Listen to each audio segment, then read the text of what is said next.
Hello and welcome to the next Boardroom talk at the C100 Global Centimillionaire Peer-to-Peer Group Advisory. And my today's guest is Mark Ripchett from the UBS in New York. Very welcome. Yeah, thank you for having me. Yeah, it's a great pleasure. And before we start into our discussion today on the topic, I guess, and quite interesting and topic on the next generation and family offices. Can you give us just a little bit overview about yourself and before we start our discussion and conversation today? Of course, I'll be happy to. So appreciate the time today. Quick background on myself. Obviously, I'm at UBS. I help our families across the Americas, family office executives kind of think through the infrastructure that they need to really manage the complexity of their wealth like a business. And that is often through a family office. So it's what are we going to do? How are we going to do it? Who are we going to do it with? Who are we going to hire? What's their role, authority, and discretion? How are we incorporating the family, and specifically oftentimes the next generation into the family office? And I'm helping clients coast to coast in North and South America, kind of think through these challenges and opportunities. And I started my career at a family office back in 2008, prior to the great financial crisis. So, I spent a decade with that family at their family office as their attorney, large multi-generational family, a lot of complexity, as every family has, right? Both technical complexity, family complexity.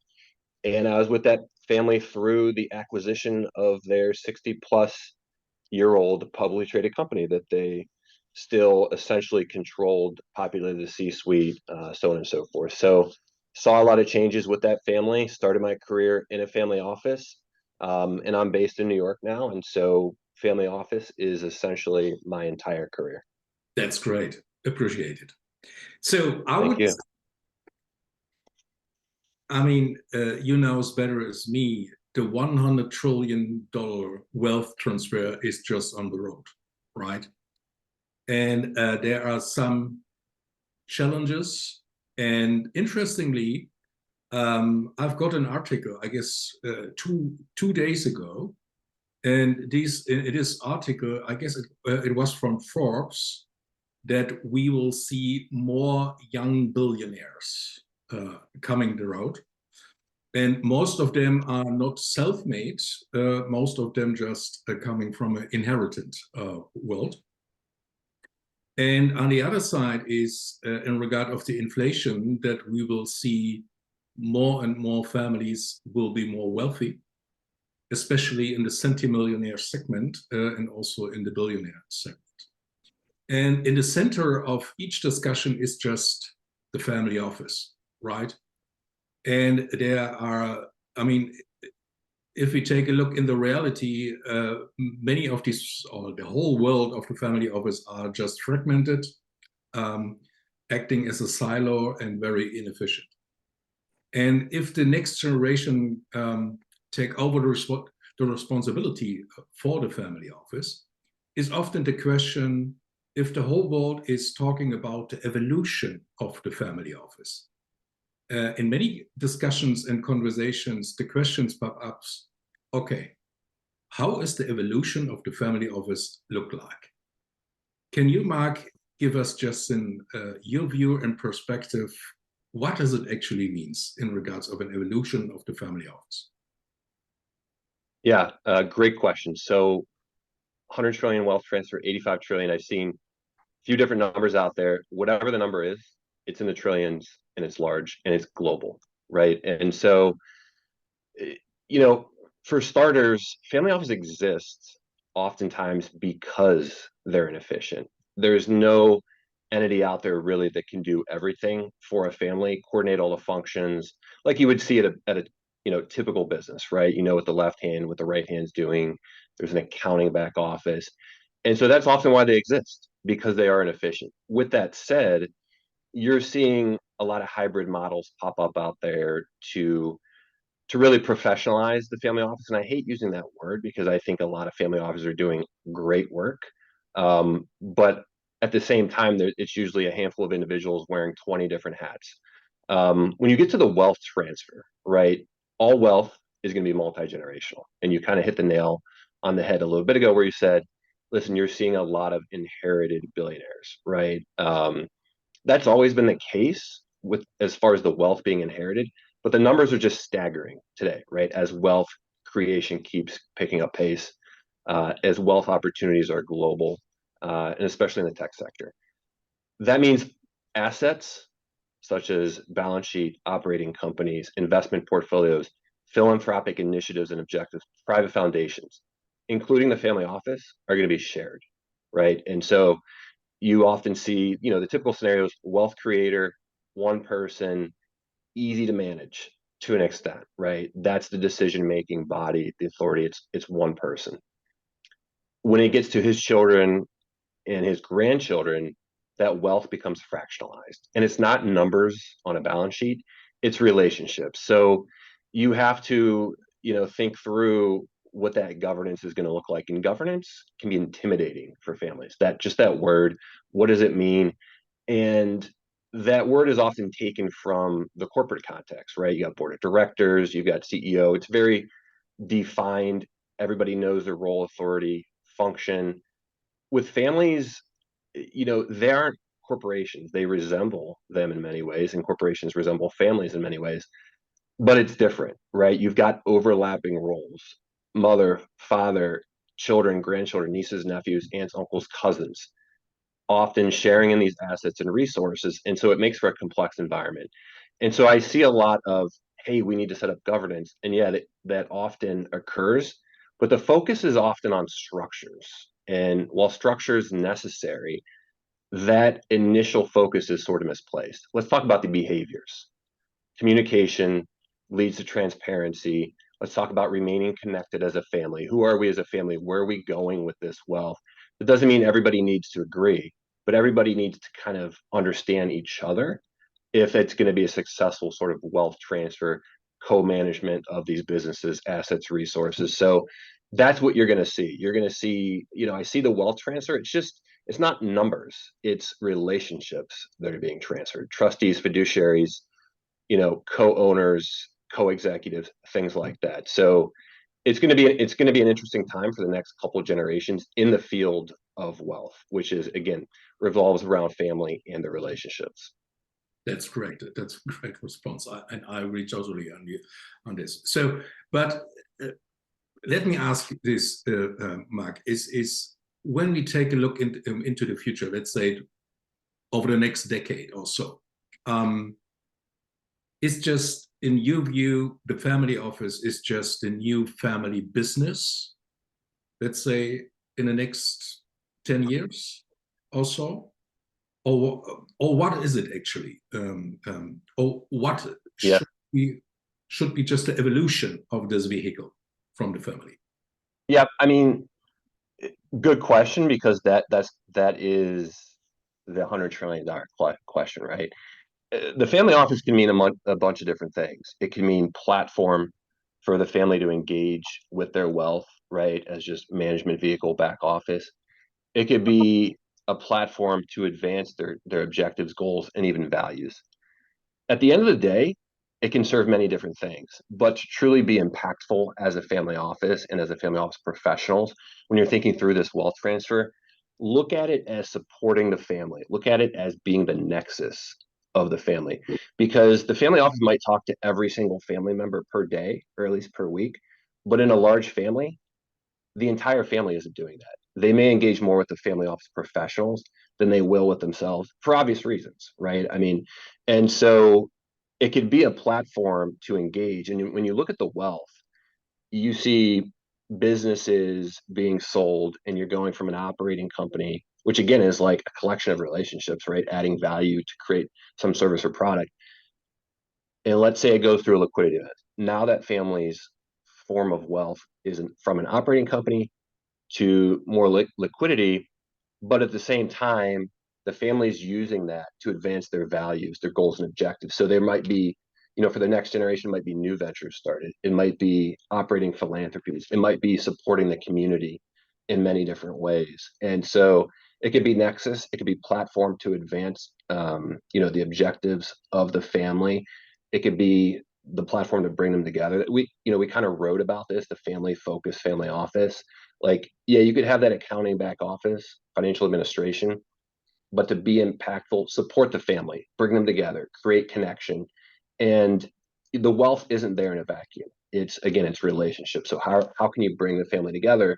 You can really just facilitate that, those objectives.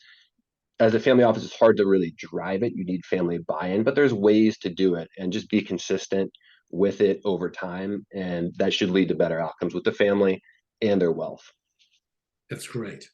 So I would propose I take you on a little journey, and I say, and if you can imagine that, let's say there's an existing family office, and the next generation is standing in front of the door, and you as a father are responsible to plan the successful succession of an existing family office.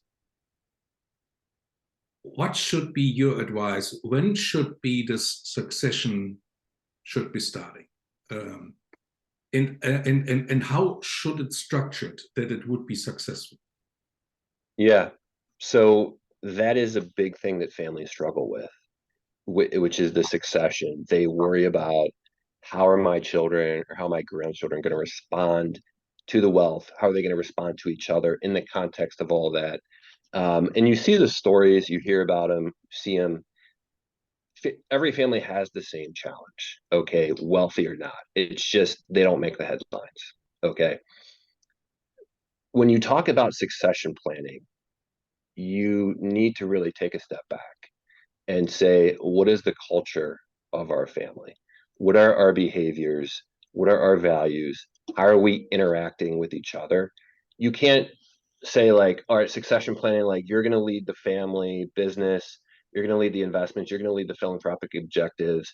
It'll happen, right? Because somebody needs to be in that role. But without those behaviors, really the family culture, it should be from day one. Like, you should be collaborating on things. You can't sit back, not collaborate as a family, right? And engage as a family, like starting around the dinner table from the earliest ages. Not do that, because wealth creators are often so busy building the businesses, creating the wealth. There's a distinction in the values and behaviors and the culture of the family from wealth creator and remaining wealthy and making it sustainable. And in the middle of that, the way to bridge that gap is the family culture. And so not every family has the existing behaviors to sustain that. And it's collaboration as a family. So the first time you collaborate as a family can't be when everybody's 30, 40, and 50 years old, right? You have to practice that through all ages. And if you look at cultural anthropology, like hunters and gatherers, which 95% of human history and society, we were structured like that. We were participating, observing from day one how the family survived. And so that's not how it is today. You go away to an office, you go to work. The next generation doesn't see that. They're not participating in that. It's not necessarily a family endeavor. But families today have that opportunity. Families that have businesses, that have a family office, that have a private foundation, have that opportunity to really act like we have for 95% of human history, which is, let's collaborate, do this together as a family. It's never going to be perfect. It's never going to be easy, but you need to be intentional about it. And so collaborate, communicate, make the behaviors transparent, not just the information transparent, but the behaviors.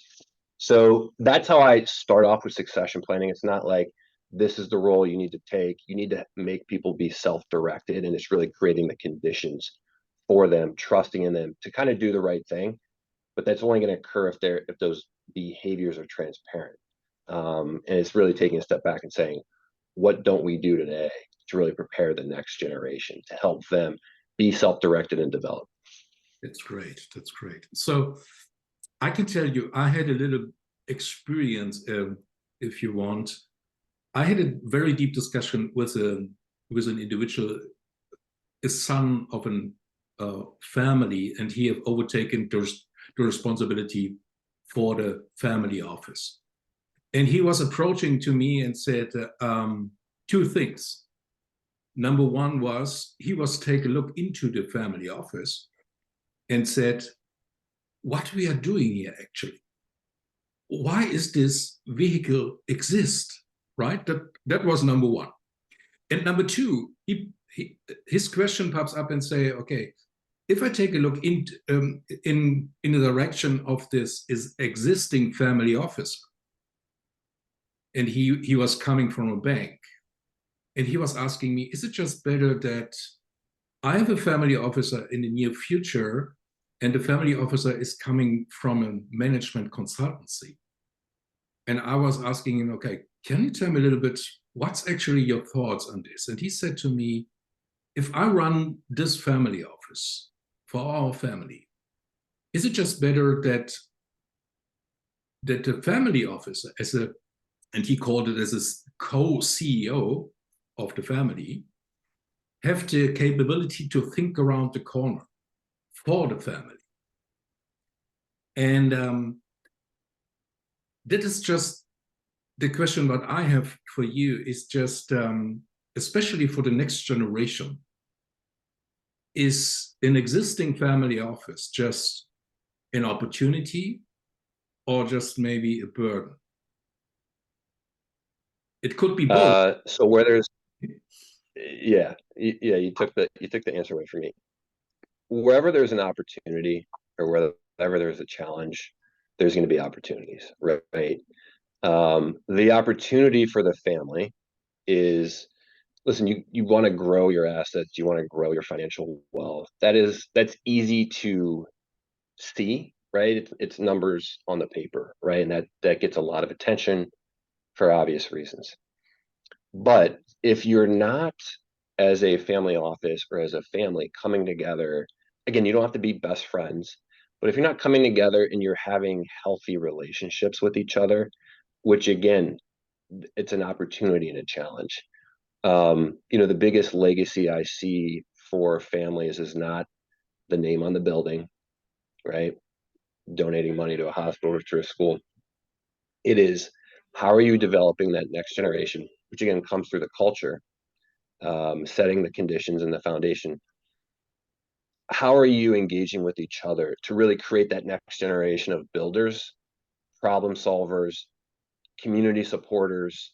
It starts, the family office can play a role in that, right? They can't drive it, but they can certainly facilitate it. They can certainly facilitate creating the forums for the family and the nexus for that. And so it is exactly a challenge and it is exactly an opportunity, right? It's kind of like risk return, risk reward.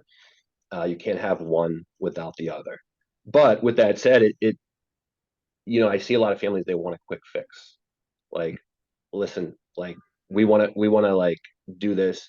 We want to create governance and everything's going to be great.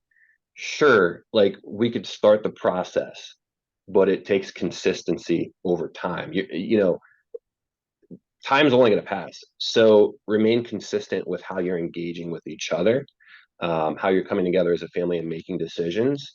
It's not going to be perfect at the end of the day, but hopefully that drives outcomes, growth of the assets, growth of human capital, and growth of the family culture. Which again is values, but it will always be in flux. It will always be in changing with the world around them. So challenge and opportunity, both together. Okay. Appreciate it and got it. You mentioned this in the beginning of our conversation, and I will repeat this: relationship, relationship, and relationship. Relationship matters, right? And if I take a look, let's say in the past, in the old world of money, and what I mean by this is just, if you take a look in the old world of money, is just the whole family is concentrated on the wealth creator.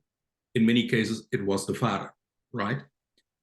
If you take a look in our new world, in our new reality, and when I call this as a new world of money, there's the entrepreneur, if you want. He is successful, and his wife is maybe also successful. And we live in a multi-optional environment and world. You can live today in New York and tomorrow in Dubai, wherever you want. And what I mean by this is just, oh, the question is more also in regards of the family office, just as a vehicle for the family, what you mentioned. Do we need, from your perspective, new roles and laws for this next generation of wealthy families? Yeah, it is a good question. Again, it's a challenge and opportunity. Again, all wealth will be multi-generational. Even if the wealth creator decides to give it all away to charity, right? Because you still have human capital. That should be the greatest legacy of that wealth creator, right? It's not the balance sheet. That's clearly a part of it. But you mentioned options, and so there's a whole thing of user experience, right? Like if you're at a family office, you're a service. If you're a family office executive, what is the user experience of that next generation? Because you can't not take that into consideration, because as you said, people have options. So if you're not getting a good user experience, which again is partly the family interactions and engagement, but it's also if you're calling up your family office, which you probably own extent, maybe a piece of it, how are they treating you? Are they always going to treat you as the kid, even if you're your 40s and 50s, or are they going to treat you like an owner and like a client? Okay. And again, it's a challenge to be that family office executive and say, wealth creator wants it one way. And by the way, this is generalization. Wealth creator wants it one way. Next generation is his or her son or daughter wants it a slightly different way. And so you're looking at current boss versus future and even now boss, and you're stuck in the middle. Yeah. And so the only way out of that is robust communication. But think of it as client experience, as user experience, as it should be. Because it's fun, wealth, especially if it's liquid, is fungible at the end of the day. Don't rely on, well, you're not the trustee and you can't tell me or her what to do, because there's a fiduciary responsibility, a fiduciary liability there, right? You don't want to go into like, you don't have control, you're not the trustee. Don't look at it like that. Yeah, it's I like this, and I like this approach, user experience, right? I mean that Yeah. brings the family of his executive and the family offices in the whole just in a responsibility to serve his clients, the family, at the best level, right? Asking Yep. for information, asking for new initiatives and stuff like that, and that brings up to my question. You mentioned this, I guess, also in the beginning of our discussion: purpose, legacy, responsibility, and stuff like that. Do you follow my experience that in many cases that there is a lack of purpose, there is a lack of maybe legacy, especially in regards if it comes to in succession. Yes, maybe the father have a clear legacy or a purpose, and the son overtake the responsibility and say, okay, that's fine with you, but it's not mine, right? It's just a transition or transformation. And Yeah. do you follow Go my ahead.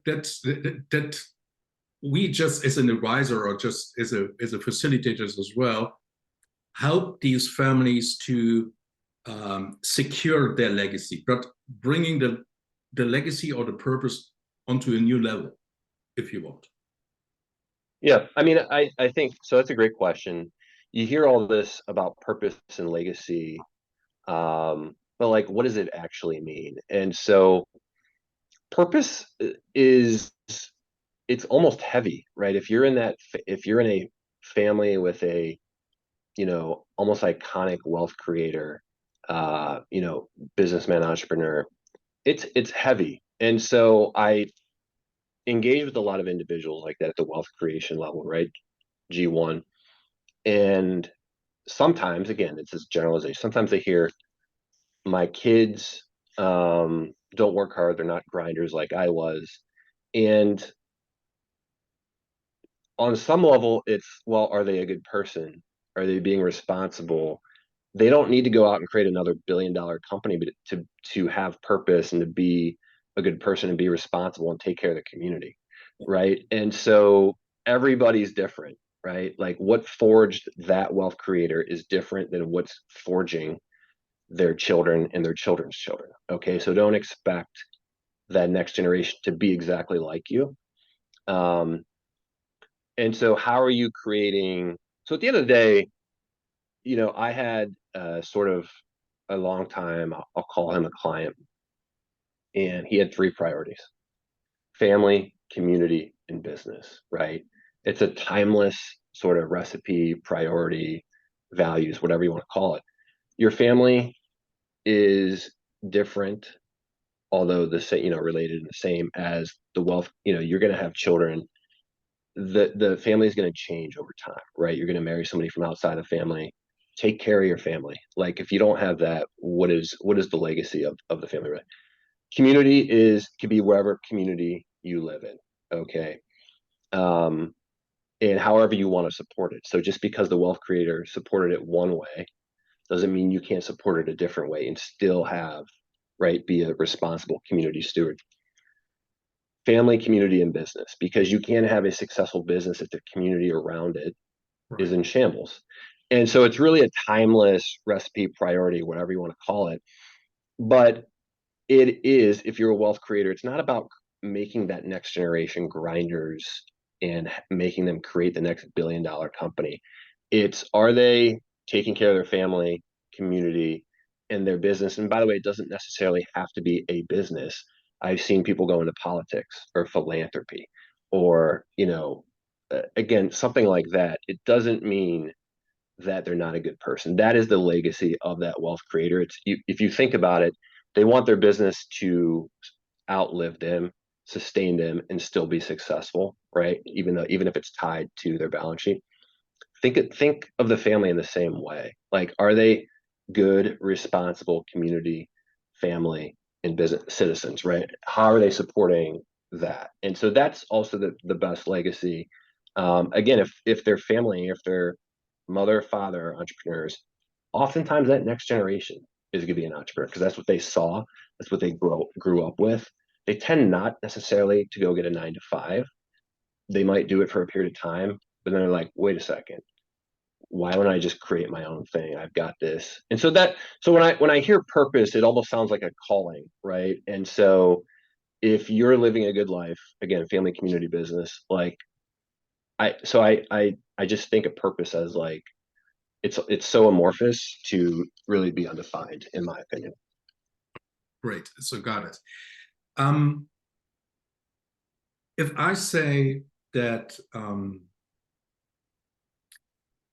if you take a journey, let's say over the next 5 years, in my view, the greatest challenge for all these, let's say, generation one wealth creators and their families is to build a family.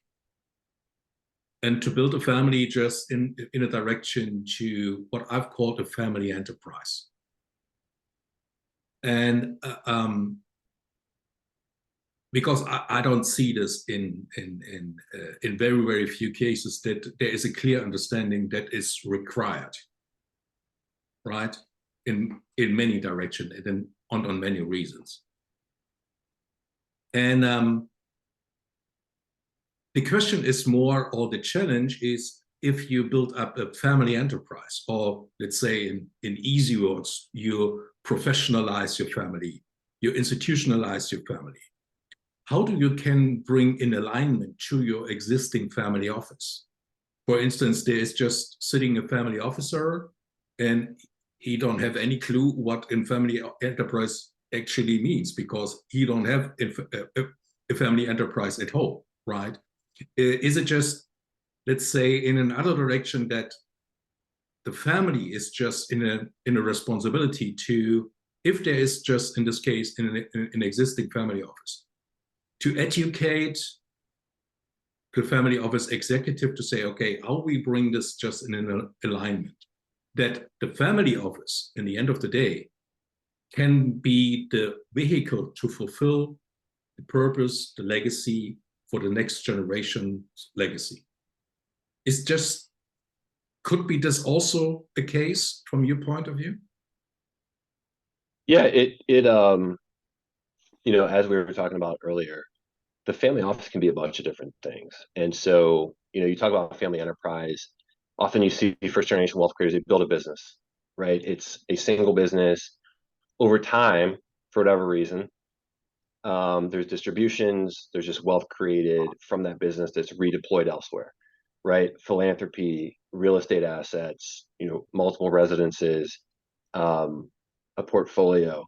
You become an enterprise, right? And so that's the asset side of the enterprise, but the family itself can become an enterprise. You as a wealth creator are probably an entrepreneur, problem solver, builder, creator. You're probably, at least if you're incorporating the next generation on some level and collaborating with them, right, are going to spawn children who are also builders, creators, problem solvers to Right. a greater or lesser extent, right? Everybody's different. And so the family office can certainly support that to an extent. I've seen family offices, they, you know, are understanding the business of the entrepreneur or of the family, not necessarily have oversight of it, but at least understanding of it for obvious reasons, a big piece of the balance sheet. And then they're, you know, navigating the investment portfolio, philanthropy, and kind of facilitating all of that. But I've also see it be a springboard for the next generation to really cultivate their own entrepreneurial endeavors, and act sort of like an incubator, right? And so helping them, supporting them, especially during the early stages, until that business or that venture can stand on its own. But they're providing the insight, to that business, right, and helping it scale to an extent. So I've seen that. I expect that to continue to pick up pace as the next generation of wealth creators, of that initial wealth creator, come on board, right? They're not just consuming resources, they're also creating their own businesses and their own enterprise and their own legacies and their own families. So it's an evolving landscape. That's great. So my last question will be, Mark, in regards of all these challenges and topics, what we have discussed today, next generation, evolution, and stuff like that.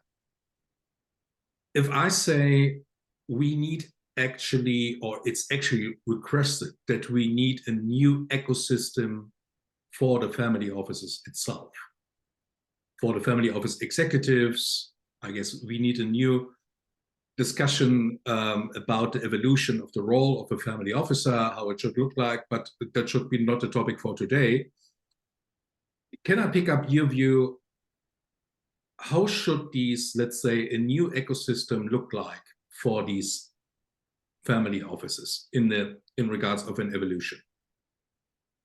Yeah, I mean, just to use the word evolution, right? You're going to see family offices staffed not with just accountants and lawyers and investment analysts, because that's asset based, right? That's portfolio based. You're going to start to see them staffed with, and I've already seen it, called chief learning officers or chief governance officers, and that's really focused on supporting the family, helping the family develop. Again, it's hard to drive it and like make the family develop, you know, around the next generation. You're going to see more of the softer stuff come into play, specifically because of the wealth transfer, because of the next generation incorporation, because again, it's focused on user experience. So you can't just sit there and do tax returns, cash flow reports, and pay bills and grow the portfolio. It's the human side that is going to become more and more prevalent as time goes on for obvious reasons. So take a step back and say, how are we supporting the family as an individual and as a human, and not only their balance sheet or their numbers, you know, on that balance sheet. That's great. That's great. And the last question for today will be, Mark, if you have the opportunity to give just a wealth creator one piece of an advice in regards of a successful succession of his existing family office to his son, what should be the advice? So These people are bold risk takers, builders, creators. When it comes to this component, I see a lot of fear. And so that's the exact opposite of how they've lived most of at least their professional business life. Go into it with the same mindset, not from a controlling perspective, but as we're going to engage together as a family. We're going to collaborate. We're going to do it collaboratively because I have trust in you to be self-directed and take this over and be responsible. And there's going to be mistakes that are made, right? And so approach it the same way. Don't approach it with fear, because that will lead to sort of maladaptive responses, which is, I'm going to stick everything in trust and you can't touch it, or I'm going to say, hey, this is the way it needs to be done. The middle ground, the most appropriate way, is through collaboration, engagement, and positive interaction. So that's what I would say.